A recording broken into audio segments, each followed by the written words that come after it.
እኔ የገጠር አገልጋይ ስለሆንኩ ነገ ለመሄድ ዛሬ ሄደን ነው ትኬት የምንቆርጠው። ትኬት ቆርጠን ጧት ወደ መናሪያው ባሱ ጋር ስንሄድ ባሱ ሞልቷል። እቺን ነገር አዳምጡልኝ። ባሱ ሞልቷል።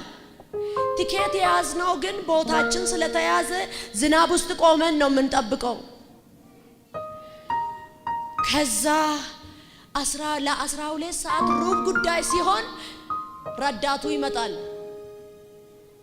ምን አልኩ? ለ12 ሩብ ጉዳይ ሲሆን ሊነጋ ስል ረዳቱ ይመጣል። ረዳቱ ይመጣና ይላል። አሁን እንደዚህ አይነት ነው ቤተ ክርስቲያን ውስጥ የሚሆነው። ረዳቱ ይመጣና ሊነጋ ስል ረዳቱ መጥቶ ስል ሰው ሁሉ ይቆማልና ያያል።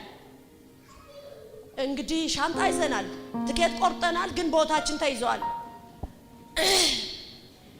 ሸኝና ሌባ ውረዱ ይላል።